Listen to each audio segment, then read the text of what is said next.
Good afternoon and welcome to today's Downing Street press conference. I'm pleased to be joined by Professor Jonathan Van-Tam, our Deputy Chief Medical Officer, and I'll start with the daily update on the latest data on coronavirus.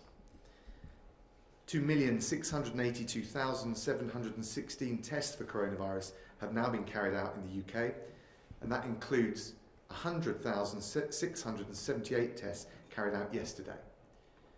246,406 people have tested positive, and that's an increase of 2,684 cases since yesterday. 9,408 people are currently in hospital with coronavirus, which is down 13% from this time last week.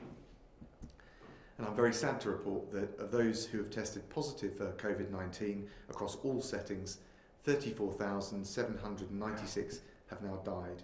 And that's an increase of 160 deaths on yesterday.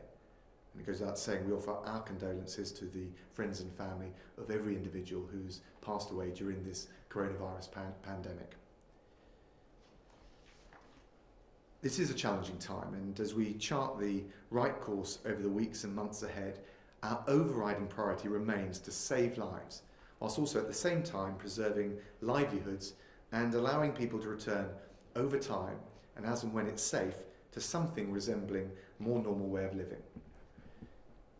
So on the 11th of May, we set out a roadmap to provide the information, the advice and the reassurance to businesses, to public services, to other organisations and to employees and citizens up and down the country. I want to thank everyone who is making the adjustments and engaging with us in government to forge the path ahead in a sure-footed and sustainable way. Now, of course, we recognise that people have concerns, that have questions, and we want to work together with them and with everyone involved to provide the necessary confidence and reassurance in the next steps that we're poised to make. That approach is summarised in the slides, which, if we could now have them up on the screen, please. And you'll see from slide 1, and as people will be aware, we've established a new COVID alert system with 5 levels, each relating to the current level of threat posed by the virus. The alert level is focused on the rate of infection, known as the R value, as well as the total number of coronavirus cases overall. And that alert level helps us to determine the social distancing measures that we need to fight the virus. So the lower the level, the fewer or the less restrictive the measures that we will need at any given time. And since the lockdown began at the end of March, we've been at level 4, as indicated on the slide. And thanks to the hard work and the huge sacrifices across the UK and the progress that we've made as a result of that, particularly in relation to compliance with the social distancing measures, we're in the process of moving from level 4 to level 3 on the slide. And we will do that through a number of very careful and deliberate steps. Slide 2, please. So you'll see that last week the Prime Minister set out the first of 3 steps designed to carefully modify the measures that had been put in place. And by gradually easing certain measures, we can begin to allow people to return to something resembling a more normal way of life.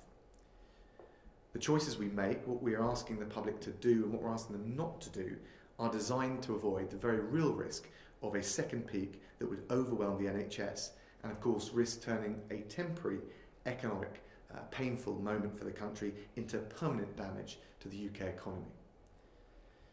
At every step, we'll closely monitor the impact of easing restrictions and in particular the impact on the spread of the virus.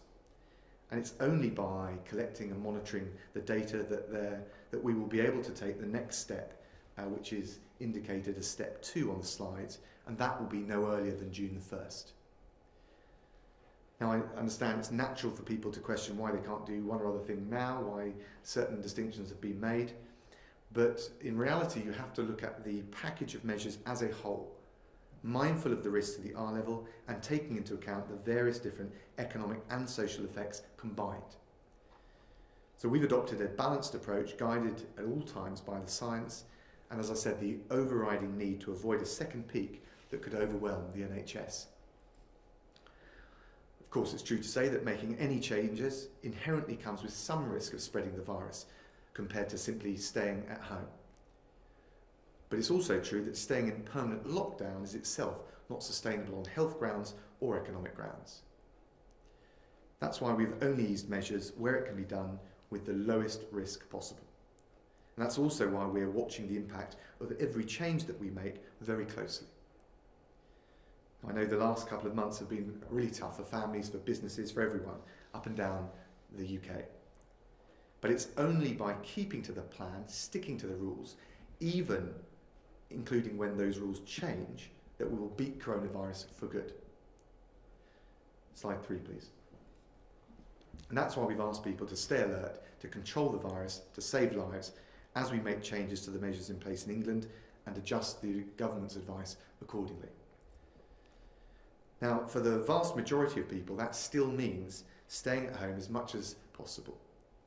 For those that can't work from home, they should return to work with the arrangements in place to ensure that it can be safely and responsibly done. We've also adjusted, as you can see from the slides, the advice to allow people to exercise more, to visit public outdoor spaces, but staying 2 metres apart from those outside their own household. And as ever, people need to keep washing their hands regularly and carrying out the hygiene measures that we've advertised before. Our advice is to wear a face covering when you're outside the home in enclosed spaces and where it's difficult to socially distance, for example, if going to the shops or travelling on public transport. And if you or anyone in your household develops symptoms, then you still all need to self-isolate. Now, while we're asking the public to do these things, we in government will keep ramping up the effort that we need to see to get the UK back to a more normal way of living. And with that in mind, today the Health Secretary announced that anyone in the UK with COVID-19 symptoms can now get a test by booking online. And I can also report that we've recruited now over 21,000 contact tracers and call handlers in England for the implementation of our test and trace programme. That programme is absolutely key in the next steps that we need to take as a country to come through this pandemic safely and responsibly. Jonathan, if you'd like to run us through the latest data. Thank you, Secretary of State. Good afternoon, everybody. I've just got a few data slides to show you in the normal fashion, beginning with this one, which shows you Apple Maps searches for directions. So it is confined to Apple users, and it shows the beginning of the period of lockdown on the left on the 23rd of March, and what has happened to searches for walking instructions, driving instructions and public transport from that point until the very recent past. And you can see that there has been a gradual, but only gradual, upward trend in searches related to walking and driving. But for public transport, this trend is essentially flat. And this is very much in line with the guidance that the government has issued about avoiding public transport wherever possible, saving it for key workers. And clearly this is a trend that the public are following. I've shown you the two data points on the right of the slide before now, that compared with last year, 44% of adults are working at home in the period 24th of April to the 3rd of May, compared with 12% at the same time last year, and that 80% of adults report they have either left the home for permitted reasons or not at all in that period. Next slide, please. Moving on now to testing. These data are correct as at 0900 hours this morning, and they relate to tests processed and sent out. And the broad message is that we are continuing to test at the rate of around 100,000 tests per day, and that in total almost 2.7 million tests have been used since the crisis began. And in terms of confirmed cases, the data as of this morning were overnight for 2,684 new cases, out of a grand total of diagnosed cases of just under 250,000. But what you can see, if you look to the bottom right-hand corner of the slide, the green bars, you can now see a a definite and sustained decline in new confirmed cases, which continues to be encouraging. Next slide, please. So these are data I showed to you last week, updated of course, data from hospitals. The top curve relates to estimated admissions with COVID-19 in England. 678 is the latest figure, down from 701 on the 9th of May, so again steady declines, and you can see that in the top blue curve. Turning at the bottom of the slide to the percentage of critical care beds currently occupied by COVID-19 patients, this trend is also consistently down across the 4 nations, and currently the figure runs at 19%. Next slide, please. And then this slide also relates to hospitals. It relates to all of the UK, and it relates to the total number of people in hospital with COVID-19 over time, updated as of the 17th of May. And what you can see here is that everywhere the numbers of patients in hospital with COVID-19 is now in sustained decline. Again, very good news. And the final slide, please. This is the daily deaths data. These are deaths confirmed with a positive test in the UK. As of the 18th of May, we are reporting 160 deaths and a total of 34,796 with a positive test. What you can see, and again it remains the most important thing to look for, is the overall long-term trend as illustrated by the orange line, which is showing a consistent and solid decline as the days and weeks roll by. Thank you, Secretary of State. Jonathan, thanks very much. We'll open it up to questions, and I think there's one from David from Bury. Good afternoon. As we take the first tentative steps towards releasing the lockdown, when will the government outline the roadmap ahead beyond the pandemic to ensure a swift fiscal, health and well-being recovery? And what has already been discussed and decided? Well, thank you very much. It's Danny from Bury. I'm terribly sorry, I have David here.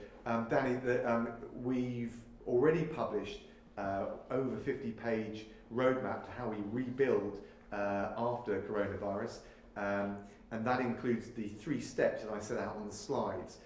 The key thing, and there are different measures at different stages relating to no earlier than the 1st of June, the phasing of reopening of primary schools, different issues for businesses at different times, so non-essential retail will be dealt with at that point.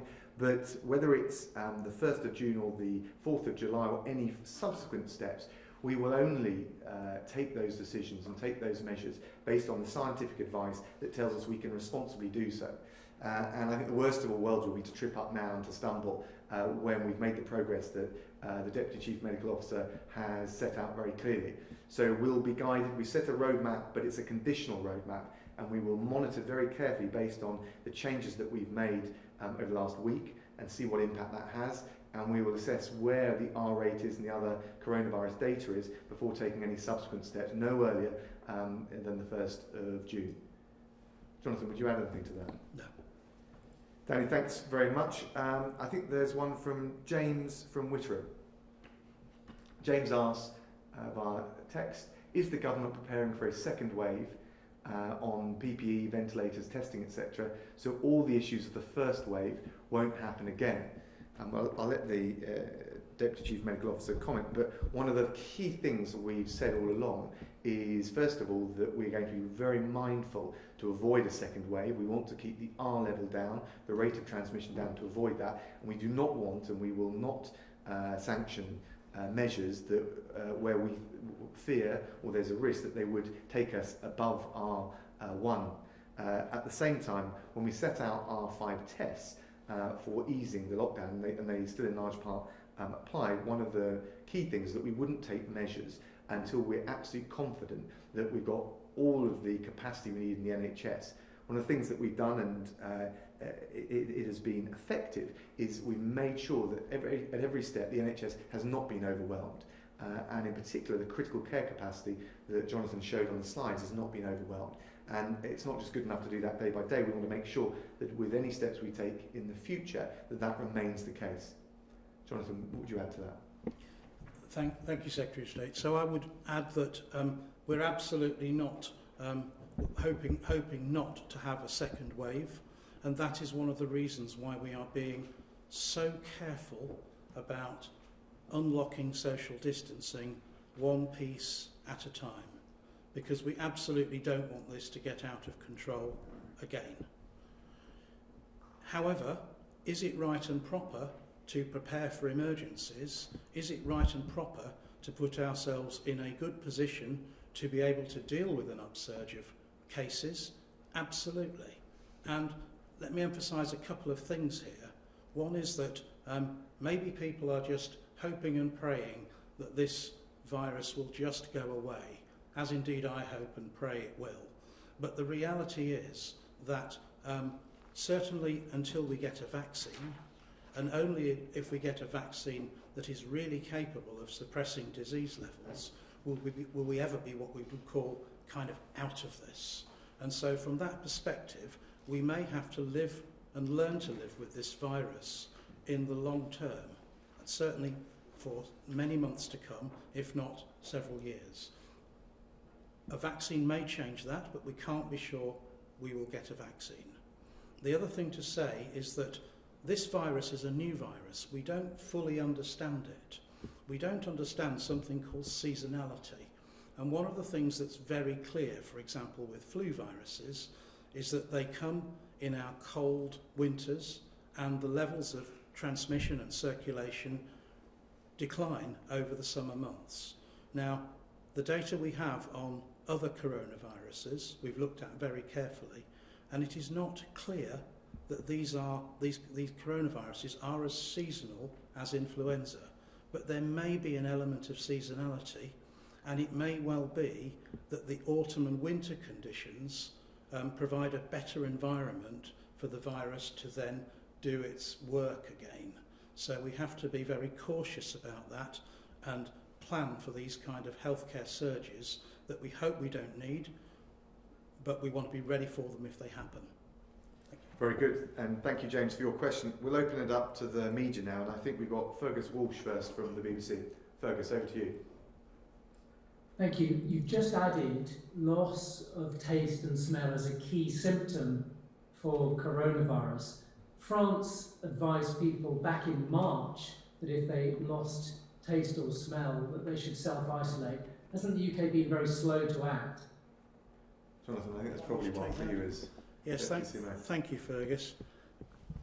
We've been very careful about looking at the data on anosmia and looking to see if adding it to the case definition would change something in terms of what we could practically do. Now, I do understand, and you're absolutely right, that anosmia has been recognised for some time now as a possible symptom of COVID-19. But if you unpick that a bit further, one of the first questions is, how often does anosmia come really early in the illness? That's the first question, versus coming later on in the illness when there are many other symptoms that are evident, particularly cough and fever, which are absolutely the most prominent. The next point is, how often does anosmia occur on its own in the absence of other symptoms? And the answer seems to be very rarely indeed. And so from that perspective, what we've had to do is go through all of the possible symptoms of COVID-19, and other than fever and cough, the WHO list includes tiredness, aches and pains, sore throat, diarrhea, conjunctivitis, headache, skin rash, even loss of speech or movement is something that the WHO put on there. So what we have had to do is do some very careful analysis behind the scenes to try and work out, when looking at the whole range of symptoms again, which of those it might be useful or important to add in terms of picking patients up and improving the very simple and easy to remember symptom cluster we had already of cough and fever. And that's why we have taken our time in this country, because we wanted to do that, again, painstaking and very careful analysis before we jump to any conclusions. And even if it was barn door obvious that anosmia was part of this, we wanted to be sure that adding it to cough and fever, as opposed to just listing it, adding it in formally into our definition, was the right thing to do. And based on advice from Nerve Tag, we have made that decision. Fergus, did you want to come back on anything? Professor Tim Spector estimates that between 100 and 200,000 cases of COVID-19 may have been missed by the failure to include this earlier. How many cases of COVID-19 do you think have been missed as a result of not including this earlier on? I mean, I don't have those figures to my fingertips. I'm not sure anyone's, other than Professor Spector, has tried to make those kind of estimates. What I can tell you is that from the Public Health England data set called the FF100, the first few hundred cases, there are actually 229 cases in there, all laboratory confirmed COVID, all of whom have been studied in considerable detail, and 0.44% reported anosmia on its own as a symptom. So the point about anosmia is that it doesn't always come as the first symptom, and even if it does, it is followed by the cough, the fever, and many of the other symptoms that I've talked about, referring to the WHO definition. So you don't miss those cases. And the important thing was to work out if this would add any sensitivity to the diagnostic cluster we were using, and the answer is it makes a small, very small difference, and we have therefore decided to do it. Thanks, Fergus. Next up, Beth Rigby from Sky. Thank you. First Secretary of State, you're asking people to use their common sense as we come out of lockdown, and you're also asking many people to go back to work or soon send their children back to school. But isn't it common sense for people to wait until you have that track and trace programme properly in place before they go back to work or before they send their kids to school? Otherwise, aren't you asking people to make something of a leap of faith? And Professor Van-Tam, the R rate last week was said to be 0.7 to 1. Parents and teachers are obviously anxious about transmission in primary schools. Do you expect there to be some level of COVID-19 transmission in schools once children return? And how do you expect that to impact the R number? Thanks, Beth. Well, first of all, we're making good progress with the test, track and tracing regime. As the Health Secretary has announced today, we've got 21,000 tracers. The level of testing is above 100,000. We've got 60,000 downloads of the app on the Isle of Wight pilot. So we're making good progress on that. In terms of the measures we've taken right at this stage, as you'll know, at step one, we've been pretty cautious. And that is precisely because we want to make sure-footed and sustainable steps. When we come to the later steps, and as and when the testing capacity and the tracing capacity is up and running, we'll be able to, it'll give us more room for manoeuvre and more flexibility. So we are making very sure that we're taking the right steps at the right moment, and obviously that the testing and the tracing is going to be a key component, particularly medium to longer term, as we come through the coronavirus. Jonathan. Yes. Thank you, Beth. I'm going to chop your question into 4 bits and answer it in bits, if that's all right. So the first point is about disease in children, and we are absolutely aware of a small number of cases in children associated with a disease that looks a bit like Kawasaki syndrome, looks a bit like toxic shock syndrome, but these are very, very, very small numbers compared with the vast majority of confirmed infections in children, which are really extremely mild compared to the illness suffered by adults. So we do think, to conclude, we think children experience mild disease. The next question is, do children have a higher infection rate or a lower infection rate than adults? And you can gain those data from serology studies, studies of the blood to look for antibodies. And the emerging data from around the world, on the whole, suggests that the rate of infection in children is about the same as in adults, possibly a little lower in the younger aged children. But they get this much more mild disease on the whole. The next question then is, can children transmit the virus to adults? And here we have to acknowledge that we're working with a new virus where the data are pretty sparse at the moment. But the experts have already had a look at this and formed a conclusion that, unlike influenza, like flu, where we are very clear that children drive transmission in the community to adults, it really does not seem to be the same kind of signal with COVID-19, that children are not these kind of big, high output transmitters as they are with flu. And then to your final point about getting children back to school and is that safe in terms of the R0, all of the measures that are being considered always are run against the test case of, can we keep control of the R0? And if the answer is yes, then it will be considered. If the answer is it's going to risk pushing the R0 higher than 1, then our science advice to ministers will always be, no, we advise against it. As simple as that. And of course, this is a difficult balancing act, you're absolutely right, because there are significant welfare and well-being issues for children who are out of school for months and months on end. So it's delicate and difficult, and I accept that. Beth, do you want to come back on any of that? Just quickly, on the you've done a great job in recruiting people to track and trace, but in terms of the app, just to be clear to parents out there, will the app be ready by June the 1st when you ask some of us to send their kids back to school? Because parents might want that reassurance. Well, again, all of these steps are a balanced assessment, not just of one or other element, but particularly the R level and the prevalence of coronavirus. In terms of the app, it's still our intention to roll it out across the country for everyone to use in the weeks ahead. I can't be any more precise at this stage, but as I said before, we're making pretty good progress with it. Beth, thanks very much. I'll go to Gary Gibbon next, Channel 4.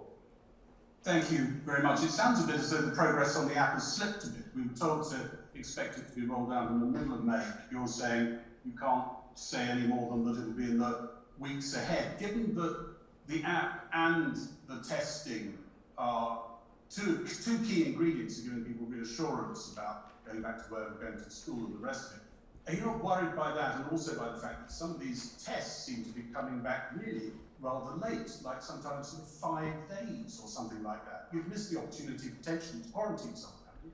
Well, look, we're learning, as it's perfectly reasonable to point out, we're learning all the way as we go through this pandemic, and not just on the scientific side, but on the innovation that we need to get a grip on it and control the virus.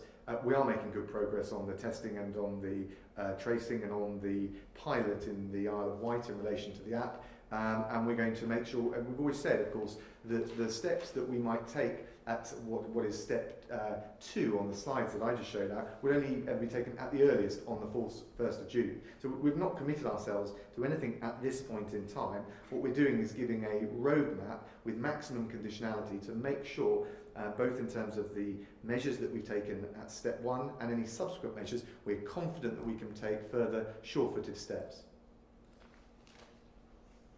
Feel free to come back if you... May I? Because could you guide us, maybe the Professor can, to what extent was the modelling on which the easing is based on a fully functioning app and a testing process that was bringing back results before 48 hours. Jonathan, please. Thank you.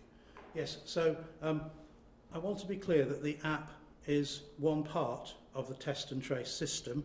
The rest of it is much more of the tried and tested methodology used by Public Health England for this and for many other diseases. And the mainstay will always be the Public Health England system, as evidenced by the 21,500 recruits, 1/3 of whom are doctors or nurses to help with that. So that's the mainstay of it.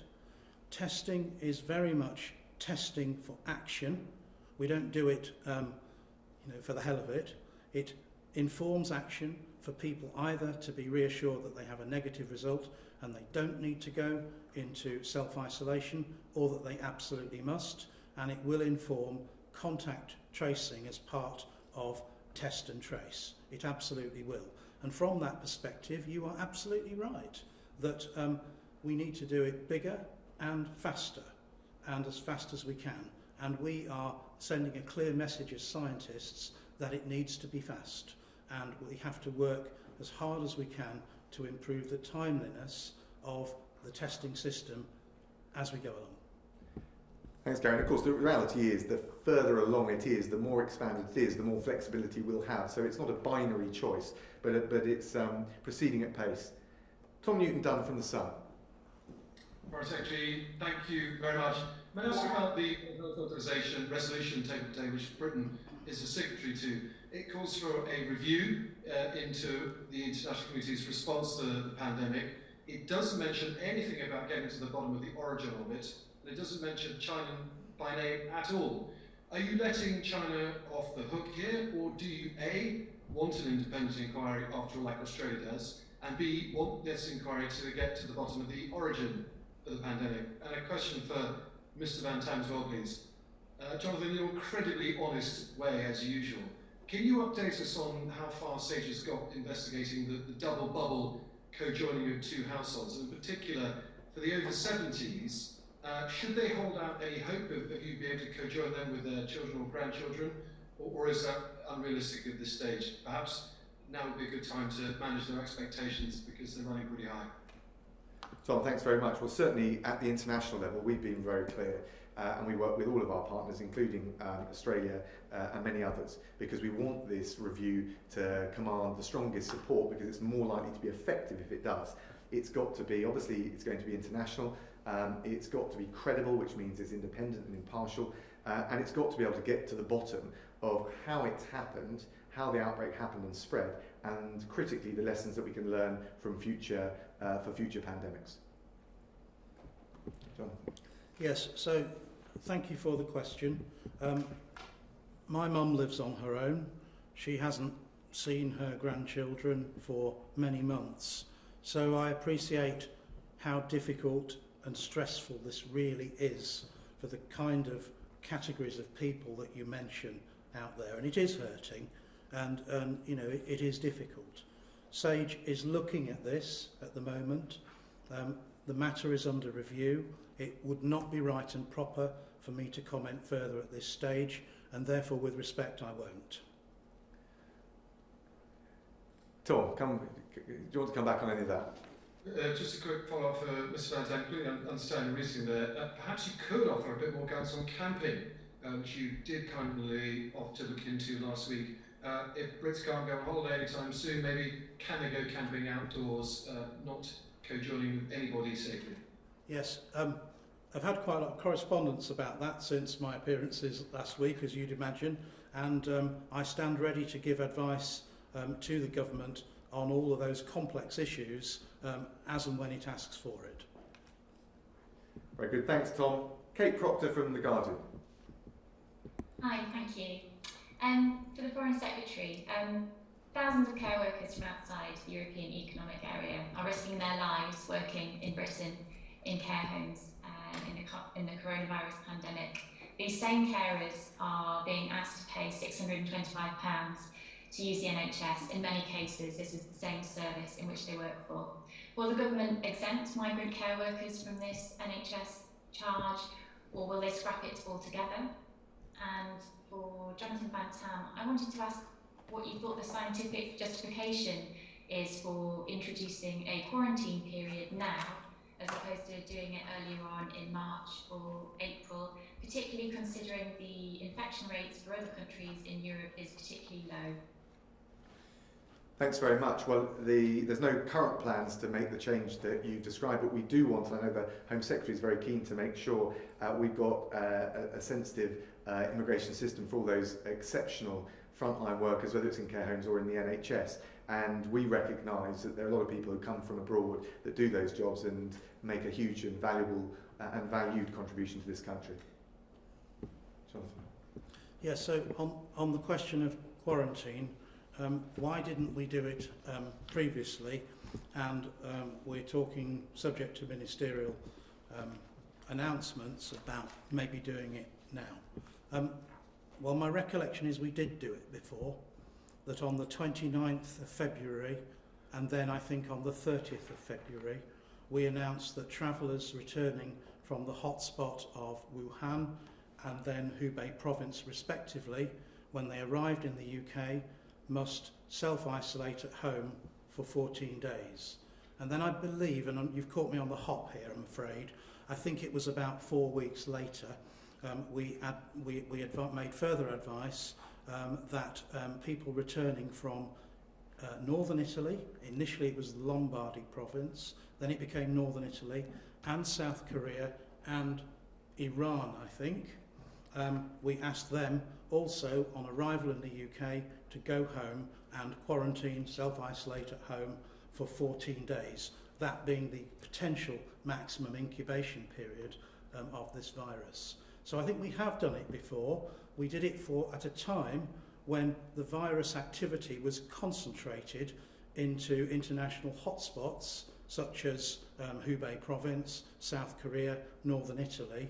We're now in a very different world where this virus has spread completely internationally, and we are lucky in that we are driving down our case rate to the point where we are becoming an area of low incidence of COVID-19, and at that point then it becomes more sensible to think about what the contribution of travellers from abroad might be. So that's, I hope, kind of knits it all together for you. But I haven't got the precise dates on some of the previous quarantines, but we did it. Kate, would you like to follow up on any of that? Oh yeah, thank you for that explanation, that was very helpful. But to the Foreign Secretary again, you said that you want to have a sympathetic immigration system. I don't understand what's sympathetic about a £625 NHS charge for carers, and you have made it exempt for other health workers, so why not carers? Well, we keep these things constantly under review, but that's a provision that applies to all workers subject to the definitions coming into this country. We're doing lots of other things to support the care sector, including the action plan for the sector that was launched a few weeks ago. And if your concern is having the people to work in the care sector, of course, we've put extra money in and an extra recruitment programme to make sure we're able to do that. So we'll keep it under review, and I understand the point, Kate, you're making, and it's absolutely right to pay tribute to the incredible work that so many do. And in fairness, it's not just in the NHS, it's in so many other ways, but we also do have a set of immigration controls in place, and how they apply in the COVID pandemic is something we keep carefully under review. Thank you very much, Kate. And lastly, I think we've got Jez Hemming from the North Wales Daily Post and BBC Wales. Good evening. What do you say to claims the decision to relax lockdown in England is undermining efforts to contain the virus in North Wales, where a full lockdown remains, cases are increasing, but tourists are still heading over the border in large numbers? And I'd be interested to know what Mr. Van-Tam thinks about the divergence between the English and Welsh scientific approaches.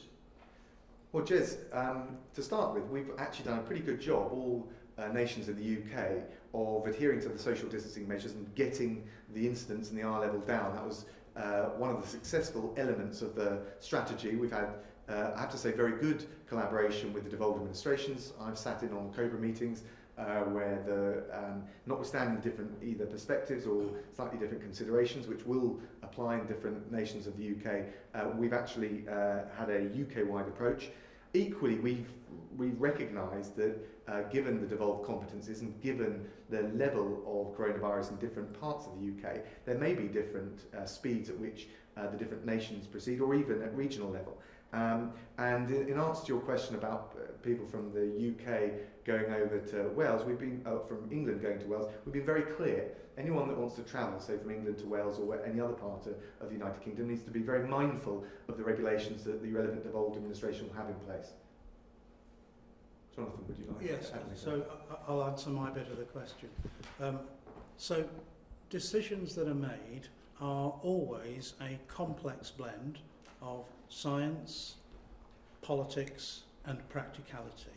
And I think we have to recognise the right of different parts of the UK to make their own decisions.